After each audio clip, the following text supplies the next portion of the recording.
नमस्कार, सुप्रभात। आप देख रहे हैं अमर उजाला, आपके साथ मैं हूं अभिलाषा पाठक। आइए बड़ी खबरों की शुरुआत करेंगे और इजराइल हमास युद्ध के अलावा चुनाव से जुड़ी हुई खबरों का भी रुख करेंगे। सबसे पहले इजराइल हमास युद्ध की बात कर लेते हैं। इजराइल हमास के बीच युद्ध जारी है, जिसमें अब तक 6500 से ज़्यादा लोगों की मौत की खबर है। इस बीच संयुक्त राष्ट्र परिषद में भारत ने अपना पक्ष रखा। परिषद में भारत के राजदूत आर रविंद्र ने नागरिकों के जीवन पर चिंता जताई और उन्होंने कहा कि भारत बिगड़ती सुरक्षा स्थिति और संघर्ष में नागरिकों के जीवन के बारे में चिंतित है। हम इजराइल पर हुए हमले की निंदा करते हैं। राजदूत और रविंद्र ने आगे बताया कि हमारे प्रधानमंत्री नरेंद्र मोदी पहले ऐसे वैश्विक नेता हैं जिन्होंने निर्दोष लोगों के जीवन की ओर चिंता जाहिर की और संवेदनाएं व्यक्त की। भारत संकट के इस काल में इजराइल के साथ खड़ा है। आतंकियों का सामना करने वाले लोगों के प्रति हमारी संवेदनाएं हैं। हम घायलों के जल्द ठीक होने की कामना करते हैं। दोनों पक्षों को नागरिकों के बारे में चिंतित होना चाहिए। हमें महिलाएं, बच्चे और बुजुर्गों के बारे में तो सोचना ही चाहिए। भारत इजराइल के साथ खड़ा है और फिलिस्तीन के निर्दोष लोगों की भी चिंता करता है। फिलिस्तीनियों के लिए भारत ने दवाइयों और भोजन सहित 38 टन मानवीय सामान भेजा है। भारत ने हमेशा दो देश का समर्थन किया है और इस चुनौतीपूर्ण समय में भारत फिलिस्तीन के लोगों को मानवीय सहायता भेजना जारी रखेगा। अनुकूल परिस्थितियां बनाने के लिए हर संभव प्रयास किया जाना चाहिए।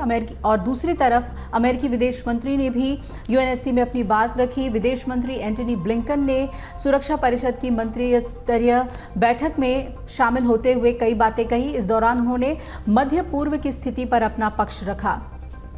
बैठक को संबोधित करते हुए उन्होंने कहा कि किसी भी राष्ट्र को खुद की रक्षा करने का अधिकार है और हमें इसकी पुष्टि करनी चाहिए। हम अपने लोगों के वध को बर्दाश्त नहीं कर सकते। ब्लिंकन ने हमास हमलों और मुंबई हमले के बीच समानता बताई।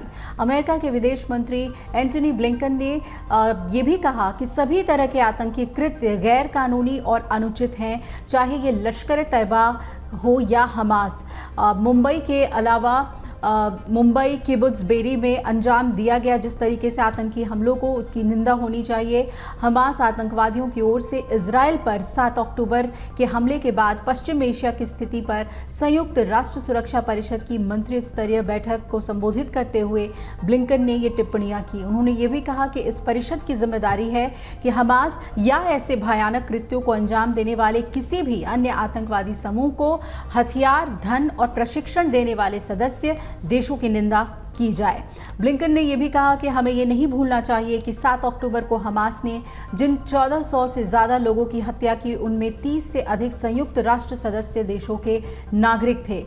पीड़ितों में कम से कम 33 अमेरिकी नागरिक शामिल हैं, जैसा कि राष्ट्रपति बाइडेन ने इस संकट की शुरुआत से ही स्पष्ट कर दिया है।